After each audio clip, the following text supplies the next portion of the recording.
Hello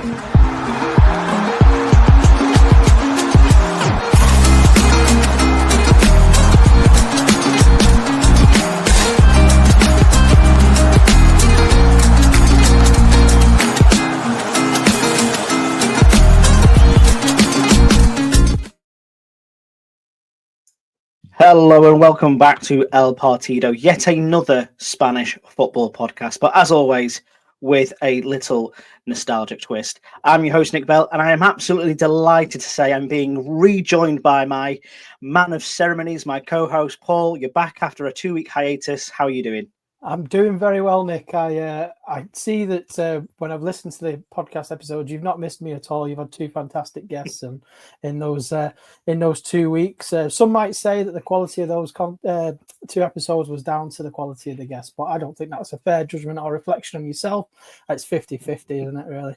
I'm fresh from Champions Leaguing last week. Not playing, obviously. I was at City v Napoli to see Kevin De Bruyne and McTominay and the other contingent come back, and great game. It just so happens it was on a recording day, wasn't it? But you had Chris with you for the Estadios episode, which was fantastic. We did. And Champions League football on a Thursday just doesn't feel right. ITV Digital will be rolling in its grave right now, knowing full well that Champions League football will be on a Thursday. But we're back again, like we say. I'm delighted you're with us as well. And we've got another magnificent guest for this evening. And we've kind of been teasing and feeling out and anticipating that an episode about this club will come along soon, and it feels like a great time to do it because they are one of the most unique clubs in world football, never mind Spanish football. Athletics Club Bilbao, a team like no other. And to help us really understand the philosophy, the nature, the culture of this club, we've got a fantastic guest joining us. If you're watching on YouTube, he's just down below us here. It is the wonderful Christopher Evidence, author of Los Leones. Welcome to El Partido. Chris, how are you doing? Yeah, good, thanks. And thanks for having me on both. I'm excited about this. It's a pleasure. Cheers. No, absolutely. It's great to have you on as well at a time when, it's been quite a brilliant year for Athletics Club, hasn't it, in terms of, not only just the release of your book, Chris, but obviously success on the pitch in the past 18 months and obviously returning to Champions League football. But let's start with you before we delve into the actual nature of the club. Let's start with Los Leones, because as me and Paul always do, if we've got the book, we show it on the screen. Free advertising there, as always. What inspired you to write about Athletics Club? Well, the short answer is that I was looking for a book about Athletics Club myself. So I'm sure you probably read Morbo by Phil Ball or La Roja by Jimmy Burns. And they both mention Athletics Club in that, but it wasn't quite enough, so I was reading other articles and so forth. And I couldn't believe really that there wasn't a book in English about the club. So that's why I thought, why not have a go myself? So that's the short answer. The long answer is that I've sort of always had an interest in Athletic Club since I was young, being on Championship Manager. I mean, I'm a bit older than you two, but, I used to play that and have a go at playing Athletic Club and self-imposing their philosophy, which is the thing I think piqued my interest initially. The Basque-only philosophy is we just thought it was crazy when I was young that a club can just play with Basque-only players. And then also, I'm interested, obviously being Welsh, you can tell by my accent, I assume. There's a lot of historical ties, Wales and the Basque Country, a lot of similarities. So things like, crap weather.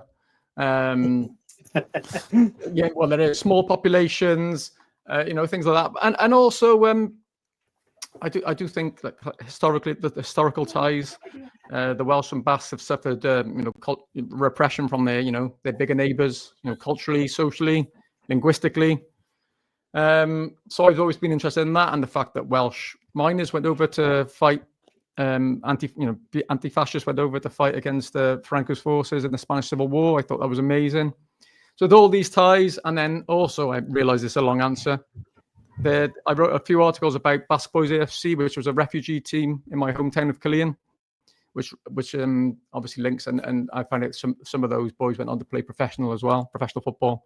So all these sort of things came in, and I'm a Manchester United fan. Sorry, Paul. And when Bielsa's team, I'm sure we'll talk about that further on, came to play at Old Trafford, and it really was, they just blew me away watching them, thinking, oh my God, this team are unbelievable. But the best performance I've seen at Old Trafford, and still is the best performance I've seen at Old Trafford. So there's all those sort of things. It was a number of things, and I'll shut up now because that's a long answer. Sorry.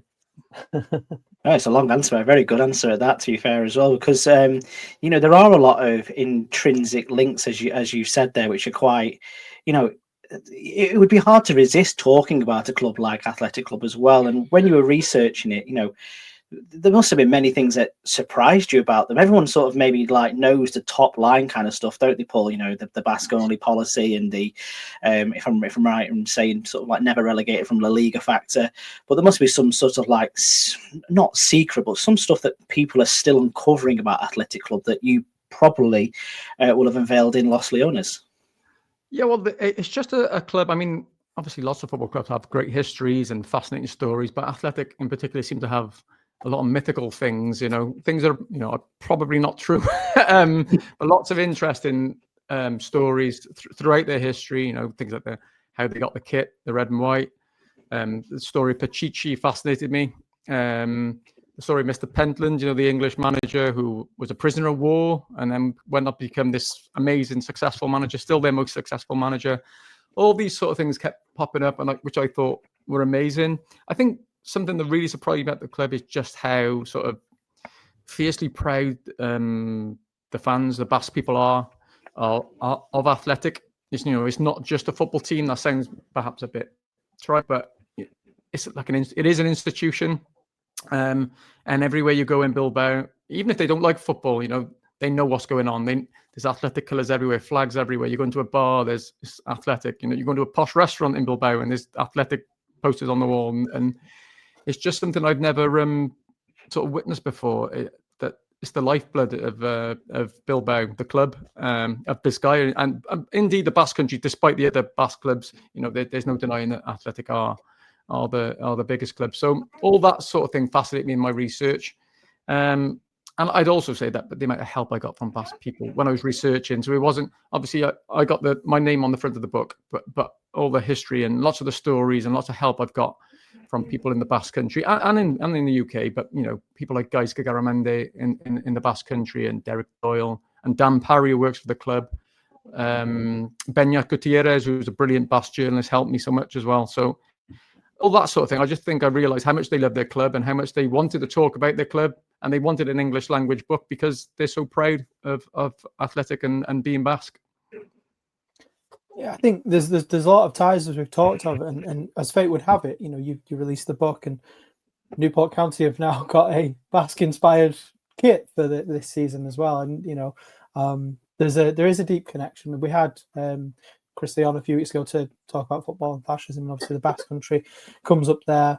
But they're always to an outsider, and I do feel like prior to reading your book, I was very much an outsider who admired the club from afar, and I feel certainly from reading the book, which is fantastic, that I understand it a lot more and I feel closer to it now. But there was always this kind of, I would say, British sort of connection with it through its history that sort of shines through, not just because obviously it's one of the few clubs in the Iberian Peninsula with an Anglicized name, I guess, still. But there's just something unique about it in that way. And I know, obviously, when you said at the start there, ties of or the close links between like the language and the population and the crap weather, but also I think the scenery is very close to some of the some more of the British Isles, particularly parts of Wales, the ruggedness and such as well.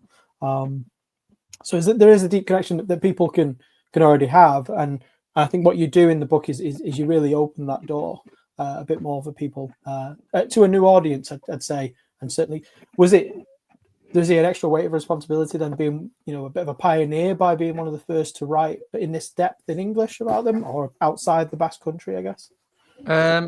Well, I don't know about pioneer, but there was certainly a nervousness to writing the book. There was a nervousness to writing about Athletic Club and Basque history and culture, because I'm not Basque for a start, obviously.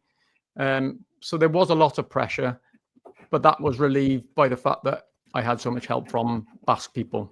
I got their point of view, and that's what I tried not to write it from my opinion or what I was trying to put it, talk facts and make it interesting, and not have too much of a bias maybe or so forth. But there was definitely an element of pressure where I was worrying about what the fans will think and what.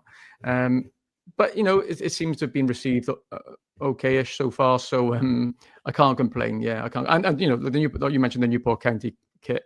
As a Newport County fan, that was a bit of a dream. And I was involved a little bit with getting the names of the children, the refugees on the kit and stuff, because I work with the Basque Children's Association. So that's just fantastic. Yeah.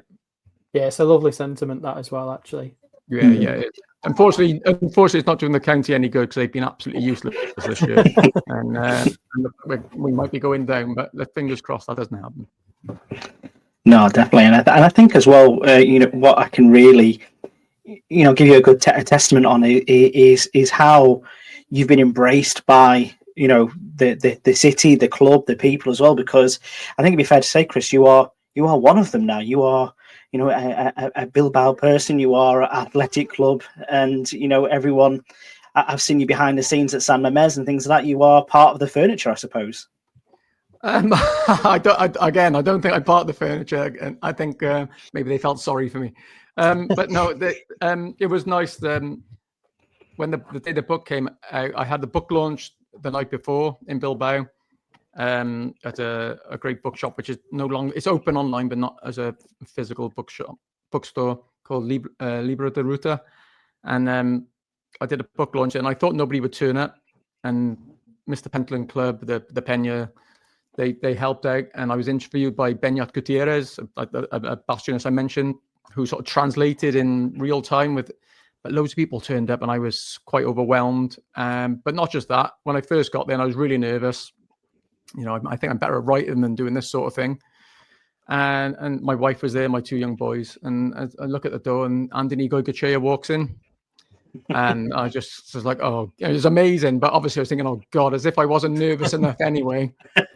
You've got somebody I've written about, and I had interviewed him before, but for him to turn up, and what I liked about him, the true captain material, is that he went over straight over to my wife and remembered her name from the book where I've dedicated it, and my two boys' names, and shook their hands. So all that sort of thing is amazing. And then the following day, that led to them inviting me to be interviewed about the release of my book, which was great. It was really great. And big shout out to Dan Parry at Athletic Club for all his support with that.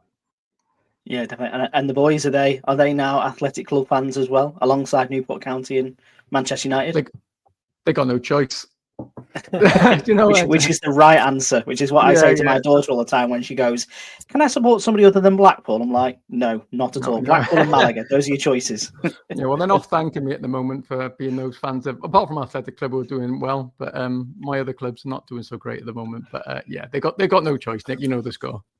No, let's stick to the club that is maybe giving you a sense of pride at the moment, and that is the Athletic Club. And I'd love to talk about sort of what makes them so unique. And this is a story that's been told many, many times, but there's always great to get, new perspectives on it. And I think yours is especially, unique with the way that you viewed Athletic Club and why it's so special. I suppose we have to start in the one place where we will all start, the Cantera philosophy, selecting, Basque-only players. And when we speak about Basque-only players, we talk about the territories that identify as Basque. So there are parts of, Navarre, but also parts of France potentially.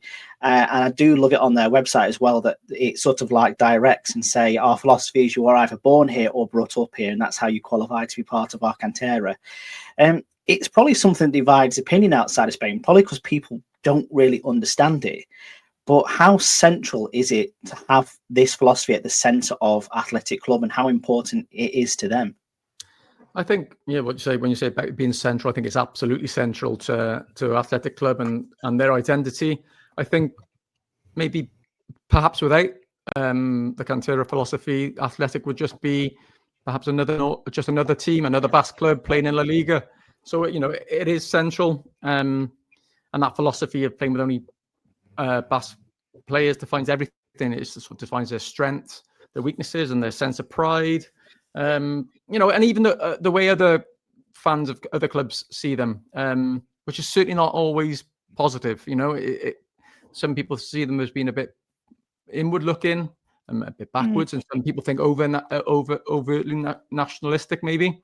And there probably is an element of that, but it's not a gimmick. It's their identity, and it is central to everything. And it's endured for this long, 100 and whatever years it is now, because it's worked well, and I don't think it'll ever go. I spoke to a lot of the former players, the people at the club, fans, about, and asked them, do you think they need to change? The philosophy should be scrapped or whatever. But not one person said it should. Some of them said it could be amended, perhaps, but to like the Basque diaspora in South America, or the rest of Spain, but not one of them wanted that change. It is what makes athletic, I think. Yeah, absolutely. I think everything that comes out of that, sustaining that philosophy, especially through Lezama, is really key to Athletic Club's success. And the proof is in the pudding. They've got especially one of Spain's most exciting attacking talents in the form of Nico Williams at the moment. Obviously, his brother before him, who's been around a little bit longer, but there just seems to be this conveyor belt of top talent that that goes on to represent the club. And I feel like again, I don't know if you agree with me here, Paul.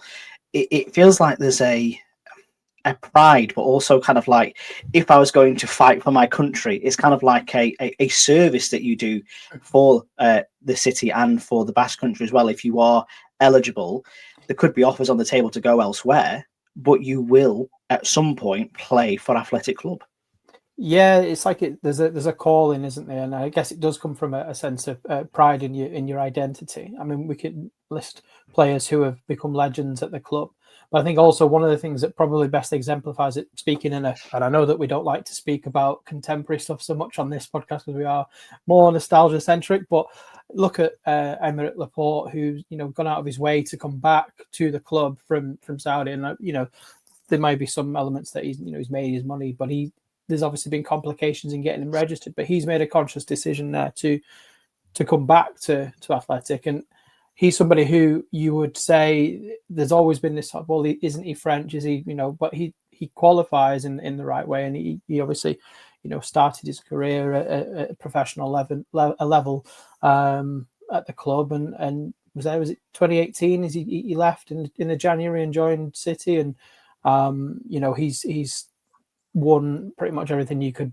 hope to win as a footballer, and yet still has the desire to go back to play and represent what he identifies as his people. So that you're right, it's not quite maybe, and Chris, you can correct me on this. It's not like necessarily that they are a national team, but they are representing a nation within a nation when they are competing in La Liga, and representing the wider Basque community in UEFA competitions as well, I guess.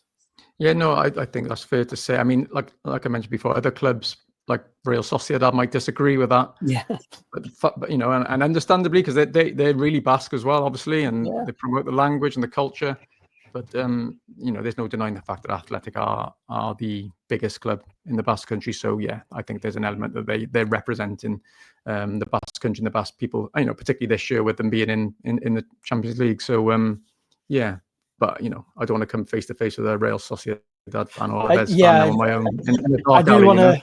Yeah, I would. Yeah, caveat everything we've just said by saying that particularly I think Phil Ball, I've seen a lot of some of his quotes over the years in various books where he is very proud of La Real and particularly the Cantera philosophy as well. He very much champions Real Sociedad's approach, and I think he's one of the more prominent voices, certainly in the English language, that they perhaps are more entitled to lay a claim to it than Athletic. But it doesn't take away any sense of pride, does it, at all? No, and he is right. You think you look at the players produced by Real Sociedad from their cantera, and they've got some amazing players, and the bloggers of Mendy have gone now, but they are an amazing club as well. Just not as good as Athletic. Yeah, just slightly different in that way, aren't they? And I suppose that leads quite nicely into my next question, because modern football is becoming a lot more globalized, a lot more transfer market activity, branding, money deals, petrostate countries that are literally buying football clubs, and they're not purely coincidental. And it's one of those things where we've got to ask, like, as much as they've got this, conveyor belt of talent coming out and always have this key player, whether it's Ikamunian or Aritsadoris or the Williams brothers, at some point, like, will it stop? And I kind of look at maybe the situation they had in January when they went looking for a striker, and I think this is a great move, by the way, especially for Maro and Sanadi. But the fact that they're having to go into the Primera Federación to sign a striker kind of says to me that actually there could be a bit of a problem here for Athletic Club if maybe they didn't tweak that philosophy ever so slightly. But you said before that they never would embrace that, so it's kind of like where does the give come from is maybe what I'm asking. That's a good question. I think you mentioned Sanadi there. I'm of the opinion that Athletic need a striker. I think their squad is incredibly strong, really, when considering the small pool of players they've got to choose from. But they're missing a striker. I think Guruzeta has not been quite on it in the last year or so. Sanadi, I mean, Athletic fans will probably kill me. He's not, he's not a bad player, and it's a nice story of him coming up. But I don't think he's not gonna win him the Champions League. Imagine he wins him the Champions League now. I'll live to regret that. But yeah, take it off YouTube. But I think that's what Athletic are missing. I think that's what the fans are saying. They're missing. You mentioned Aduriz. They're missing an Aduriz, and if they had that sort of striker now, I mean, I think they have a shot at La Liga, because they're just missing the goals. They got brilliant midfield, brilliant defense, a great goalkeeper, but they're missing that killer striker, I think. I think it's been like that for a few years now, though. Since Aduriz got his career-ending injury, really. I mean, he was also in his late 30s, wasn't he? So yeah. But you have to look at the youth setup, and why is it that there seems to have been they've found great midfielders, fullbacks, centre half. So there's always kind of been this sort of gap. And did they look inwards and say, do we need to focus some coaching on developing number nines for under nines to number nines?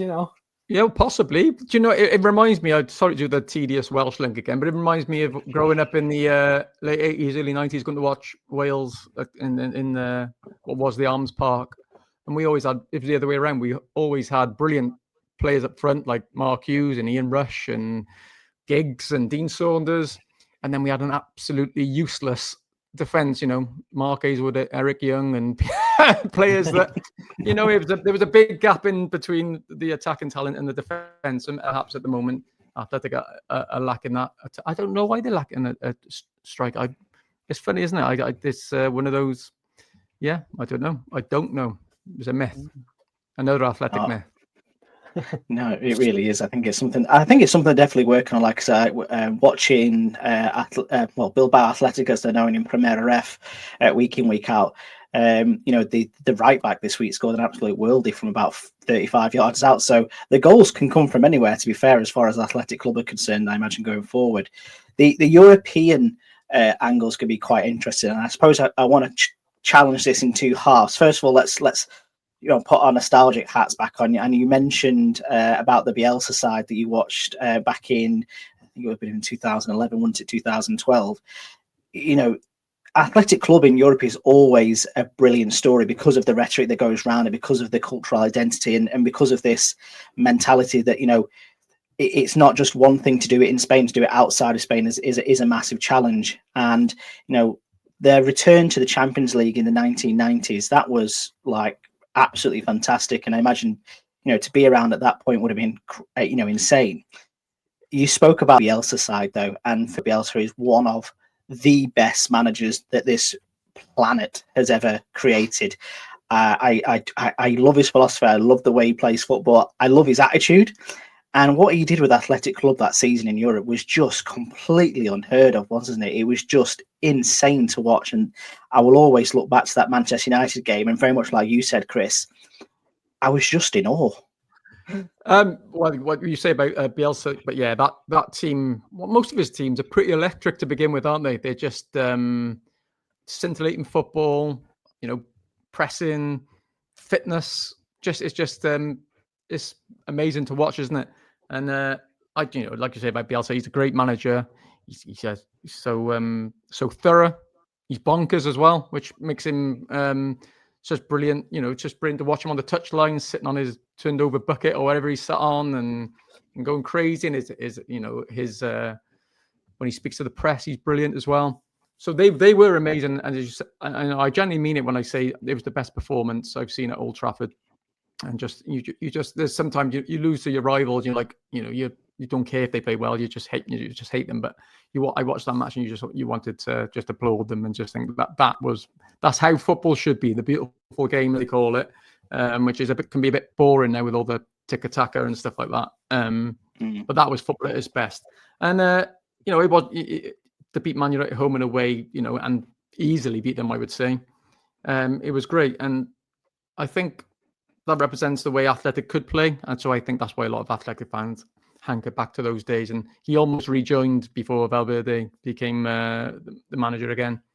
But that would have been an interesting ride. Who knows? It's just a shame that it seems it happened with Leeds as well. They seem to get this Bielsa burnout, as people call it, where the players just can't cope anymore with the intensity. And it's a shame that they ran out of steam at the end of that season in the final, well, in both finals, yeah. But what a brilliant manager and what brilliant football to watch. I think and obviously it forms the basis of a chapter of the book. It captures a moment, I think, that particular game of it. It's almost like his entire, tenure at Athletic Club is kind of remembered for that particular performance. And I suppose really, and it does, pay me to say this a little bit much as a City fan rather than a United supporter, but that to perform like that and get a result like that for Athletic Club on that stage, at the time it was against Ferguson's United. In between, it was the season in 2011-2012 season, obviously, wasn't it? Between the penultimate Premier League title that Ferguson won, and then his last Premier League title. To do it with such style and beat them so comprehensively, it really did turn people's heads, didn't it? But I think there was just something special about that team in general. You've got players like Ander Herrera, obviously, who went on to then play for United, and some say on the back of that performance, he was, even though he joined like a year later, didn't he? But it was more of that was a green to get him over the line. But they have moments like that throughout their history, but I think that one stands out certainly in recent memory, with aside from some of the more the domestic success, which I think we should touch on before we finish, obviously. But do you think if you had to sort of name a particular point that if you were to show somebody an Athletic game that they've not seen before, or you wanted to tell them about the club, would you turn them to that particular performance to say, look, this is what Athletic's about, representing themselves in Europe, with this playing with courage? I think was what one of the, I think it was the Guardian referred to it. Probably was Sid Lowe, to be fair, said it was a courageous performance, and there was some tenacity shown there that night. Yeah, I think I think you've answered your own question, to be honest, Paul. I think personally, if you were to ask me, I would point somebody in that direction, and it's on YouTube and it's great to watch. But I'm sure if you spoke to a lot of Athletic fans, there'll be lots of matches, perhaps from the early 80s and Clemente, and there'll be lots of matches that stand out. But I think because the United game is in Europe, and Manchester are, they're rubbish now, but they are one of the biggest clubs in the world. And at the time, they won the Premier League the following season. Rooney was still playing well, and they just literally played them off the park. So I think that would be the game that would just sort of sum up. Well, that period, it's look back fondly. It's just a shame that they couldn't get over the line and get a trophy to show for it, which obviously they had to wait until last year. But I'm sure Athletic fans didn't mind waiting that long. Yeah, no, absolutely. Would you say as well? I think just on that point, I don't want us to move on from Bielsa without touching on his relations with the construction workers outside Ladama. Chris, could you maybe tell us a bit about that for those that don't know? Well, if I can, well, that's the problem. I blanked everything out of my mind from writing the book. But basically, I think what happened was they came back from pre-season and the builders hadn't finished the work basically, and the players were training on substandard pitches and concrete and all sorts. And I think, what did Bielsa actually say? But basically, he had words with the foreman, and in the end, I think he put himself forward to the police. Yes, he did. To apologise. That is his way of doing it. I think which I think is just fantastic. He's just sort of like, yeah, I was wrong. I'm going to hand myself into the police. You know, it's just sums up Bielsa, doesn't it? It's a great story, but I think he was probably like he just wants the best, doesn't he? He just wants to win. He's got that will to win. And unsurprisingly, the builders hadn't finished on time. So I'm with Bielsa on that one, I think. No, I think I would be as well too. And I think the thing with Bielsa too is that, you know, some managers just fit, don't they? And I think, you know, there's always a time and a place. I'm sure, you know, Leeds United fans would agree with me on this. Bielsa just fit Athletic Club. He got it, didn't he? Which is more important, which must make it so much easier for you as a manager and as a club and as a fan base when it just works out perfectly, don't you? And he understands what the demands of the job are, you know, especially for a club which are, you know, so it's so important, you know, the culture, the identity, how they represent themselves, how they hold themselves. And for him to make that immediate understanding was such a big part of his success there, wasn't it? Yeah, I think so. He understood that the football club was ingrained in the community and ingrained in the Basque country. And I think if you read his leaving statement, he mentions that about the children of Biscaya and about the importance of athletic to them. And yeah, I think he's a great human being as well as a great manager. And you know, there's not so many characters nowadays in football, so it'll be a sad day when he retires, I think. Oh yeah, we'll be inconsolable. We'll have to do a Bielsa in Spain episode, Paul, when that happens. That'd be quite a cool one. I think he's definitely one of our cult heroes, isn't he? Him and Pellegrini in his tracksuit and various other. Yeah, there's a long list of a Hall of Fame, so to speak. I think. He's artifacts, but Bielsa's bucket seat and all sorts of stuff. But maybe just to bring it back up to modern times as well, because obviously Athletic Club played in Europe last week, I think it was, or maybe the week before. I'm the days are merging into one for me at the moment. Great to see Champions League football back at San Mamés. Obviously, it was always going to be a bit of a big ask to go up against, Arsenal and the current guys that they're in. But it was absolutely electric in San Mamés, wasn't it? And it's so brilliant to see, that stadium on the European level. But I spoke to Chris Clements about this last week. There is just something special about San Mamés on a European night, isn't there? There is nowhere else like it, and it is generally one of those places where you say you had to be there to experience it. Sadly, I haven't. It's high up my list to do, but you've been to San Mamés, Chris. Just describe what the feeling's like. Yeah, well, it is an amazing experience. Unfortunately, I haven't been to a European game myself. I'm going to the Getafe game in a couple of weeks, actually. But yeah, it is electric. It's one of those stadiums as well where it's slap bang in the middle of the city. So you haven't got to be on it's not in the middle of nowhere. There's loads of pubs around it. Everyone's walking around. And I think that adds to the atmosphere. And when you go in there and you hear the Basque music and they've got the athletic anthem, it gives you goosebumps. It's amazing. And when you say about the atmosphere against Arsenal, it was electric, and sometimes it doesn't come across on the television, but I don't know if you watched it on TV. It did come across on the television, and even the commentators were saying, this is amazing, And it just looked, it was 90 minutes of chaos. And even when they were, 1-0 down, they still had that belief. It's a shame, they didn't get a result, but I think just to be back on the European stage, Athletic fans were just buzzing. And I hope they can go a bit further because I think they deserve it, and they got the potential.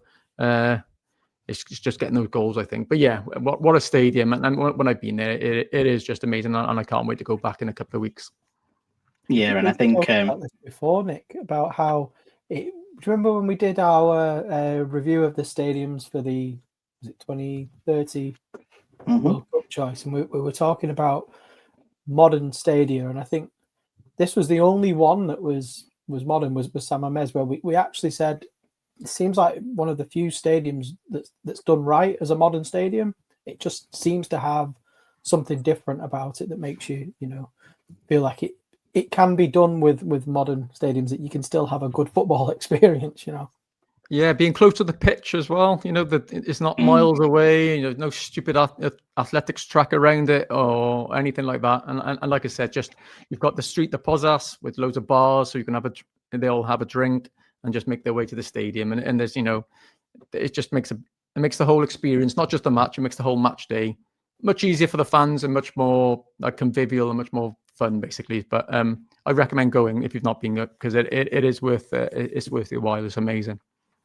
Yeah, very high up on my list of things to do. And I suppose when it comes to Europe, you know, I suppose the club's philosophy makes it a little bit more harder to compete. So, you know, especially when other clubs have got bigger budgets and, you know, obviously a bigger pool to fish and to recruit players from.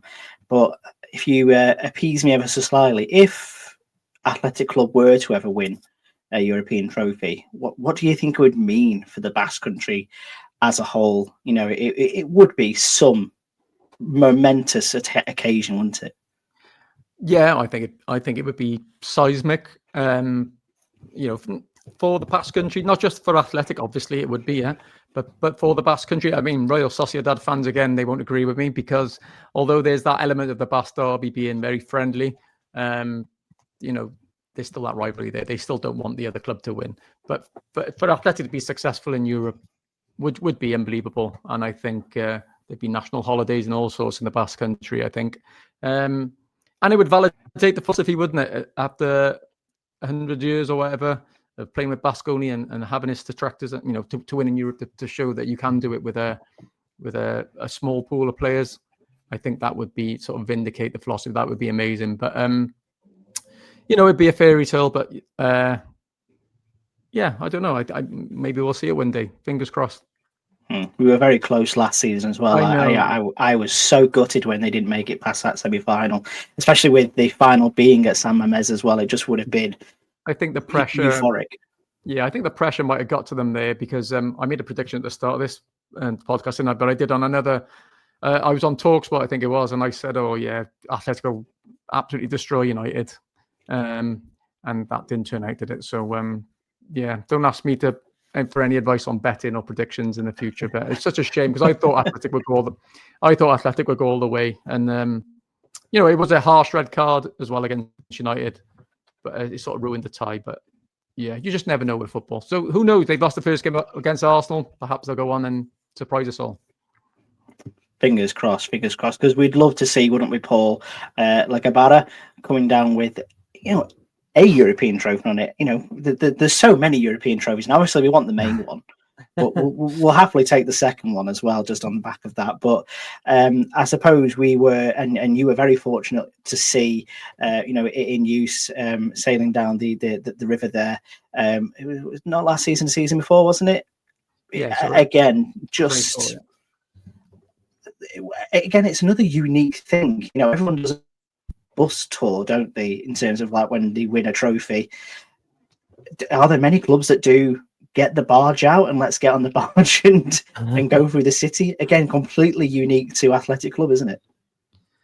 Yeah. Well, I'm sure one of the smaller Basque clubs do a similar thing, and some people think Athletic got the idea from that.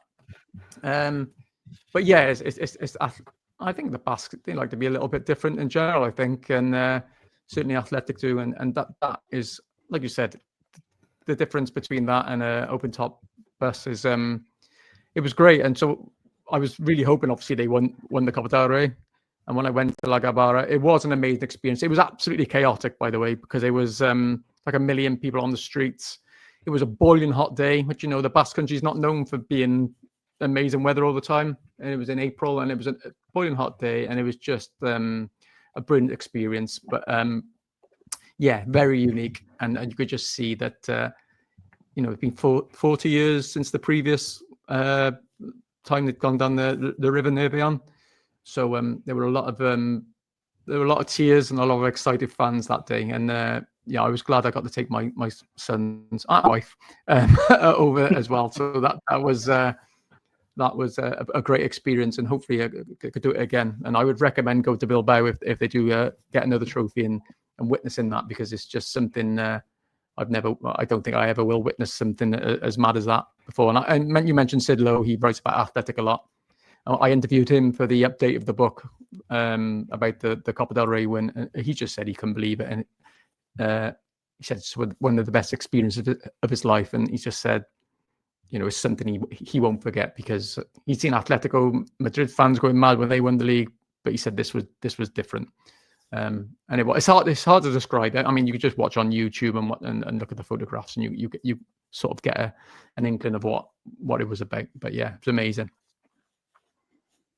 Yeah, because I know, Paul, you mentioned before we started recording about the Los Lunas coming out and then having to have this additional chapter as well, didn't we? Chris, I've said to you just off air, I think you could lay claim to that trophy. I think you've contributed just as much as the kit man. Really, no.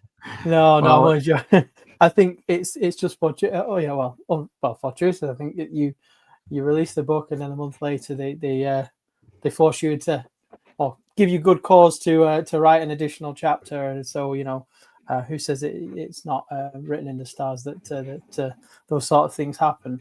Because I think so. The edition I've said before, the edition I've got, it talks about the Supercopa when with Sase Via Libre playing his trumpet and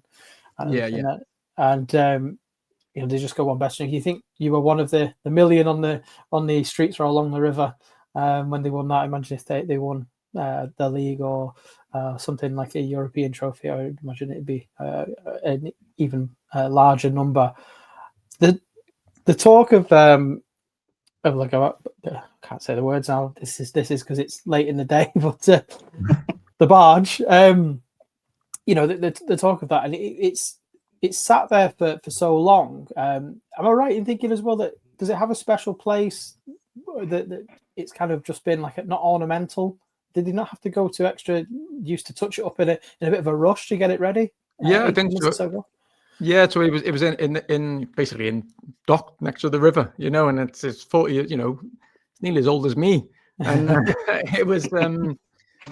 So they were so worried whether they would actually float. So they had all these tests before the actual Copa del Rey final, and Athletic fans didn't like that because they're superstitious. Since don't I wouldn't like that. Yeah, and so that caused a lot. Then people were serious. They didn't want to test it before the final was over and done with. It was a bit this like Iñaki Williams said, "Allo Bajini," was just like keeping things quiet, keeping it on the low. But I suppose they couldn't, with their millions of pounds worth of footballers, they could not check a barge because they all sunk on the river. But get the insurance. Yeah, exactly. But thankfully it did still float. Yeah. Yeah. Well, it was Javier Aguirre's Mallorca, wasn't it? So I'll be honest with you, I thought it was before kickoff. I thought the result was inevitable, to tell you the truth. But anything could happen in a cup final, can't it? Yeah, well, actually, it ended up going to penalties, which and I booked my flights already to Bilbao for the occasion. So I think if they lost on penalties, I would have been devastated. Not only an Athletic loss, but I would have been about 600 quid out of pocket as well. But there we are. It all worked out in the end. Yeah. No, absolutely, and I think it's been just great to get a sense of a feel for the club from somebody who's obviously written at length about it, but also experienced it as well too. I suppose maybe one final question is: you've already said people need to get out there and go and experience it. It's not going to change. If you could write like an advertising piece for Athletic Club, the main reason why everyone should go, where would you put that special note? What would you say about Bilbao or the club or the stadium, the fans? Which one would you say is the reason why we have to go to an Athletic Club game? Oh goodness, that's a good question. That is. Am I tied to one? You can maybe have two. You can maybe have two if you convince me. But can I just say Bilbao, just to get to Bilbao, because I think as a city, it's just amazing. I think it's in the Basque Country. Obviously, everybody knows about San Sebastian being the touristy place, and everyone thinks it's prettier and the better city. But and I am biased. I think Bilbao is an amazing city. It's all walkable. There's no airs and graces. You know, being a Newportonian like myself, I like the grittiness of it as well as the beauty of you've got the Guggenheim Museum and the culture. But you've got amazing food, pinchos, amazing wine, amazing beer, and then you've got summer mess and brilliant football and brilliant fans. So yeah, I would say if you could do one thing is go to Bilbao, have at least 2 or 3 nights there, and enjoy the culture and the unique experience of being in the Basque Country in Bilbao. I think you had me at food, wine, football there, Chris. If I'm being perfectly honest, that's me sold. Yeah. I'm booking my ticket straight after this podcast recording. And I suppose from yourself, Chris, obviously we've got your wonderful book here, and we implore everybody to go and purchase it. You can get it from Amazon. There's Pitch Publishing. There is Stanchion Books if you're in the London area, but it's also available online as well. Have I forgotten anywhere else where you can grab it from? Well, off the top of my head, I always like pointing people towards independent bookshops if you can, but yeah, Stanchion, the ones I always sort of promote because I know they've got copies. Yeah, no, perfect. And is there anything in the pipeline for yourself, Chris? Are you working on anything? Is there a follow-up book? Is there a documentary? We get all sorts of answers sometimes when we speak to authors about what's in their next plans. Well, the book is coming out in Spanish in next month. So that's part of the reason I'm going over to Bilbao in a couple of weeks. So I'm excited and terrified at the same time for that, because obviously it was aimed at an English audience, and lots of the things I've written about Basque fans are going to know. And also, the translation the cultural elements and things like that, and the nuances, how that's going to translate over there. I'm very worried about, but it's exciting as well, so I shouldn't be so negative. I think that's just in my nature. So that's happening. And then I have got other plans for another book, but my son sort of implored me not to do that because he says I get too stressed because it's such a big task to do. But I have got other plans on the go, but I need to keep that quiet at the moment, if that's okay. That's absolutely fine. You know where to come first if you need, once you want to reveal those plans as well, Chris. Exclusive would be absolutely perfect for El Partido, which would be absolutely. Chris, I must say thank you so much for joining us today. It's been an absolute pleasure to talk to you. It's so easy to talk to as well, which always makes these things 100 times better. So thank you very much for joining us this afternoon. No, thanks for having me, and it's been an absolute pleasure, and keep going, guys, because I've listened to a couple of episodes, and I think you're doing really well, and it can only get bigger and bigger if you keep going for it. So keep up the great work. Oh, that's great to hear. Thanks, Chris. It's been an absolute pleasure, as Nick says, and I recommend everybody gets a book. Cheers. Definitely. And from your perspective, Paul, thank you very much for joining me once again. It's always a pleasure to spend my Thursday evenings talking nostalgic Spanish football with yourself. But as of next week, you'll be able to read our Spanish nostalgic football thoughts as well. Very true, yes. We've got an exciting new monthly, what do you call it, EMAG? I don't know, I've given the game away there. But we have got a new Digimag. Digimag, coming out, which I think we're all very excited with. There's contributions from ourselves. Matt Harrison's also been involved with it as well. He's written some fantastic pieces that everybody can check out, and the artwork's very nice, Nick. It's almost like you've maybe got a degree or something in media publications or something like it. Very, very tastefully done, and I'm excited for people to be able to take a look at it. No, absolutely, and there is an Athletic Club link here as well, because we do have a Golazo section on Athleticzale 2 and his overhead kick, which was his final goal for Athletic Club as well. So definitely worth looping back to this episode to find out more too. But thank you so much for your company, Paul. It's been absolutely brilliant. Thank you, Chris. We'll catch you again next week for the next episode of El Partido. But for now, I'll say hasta luego. Bye bye.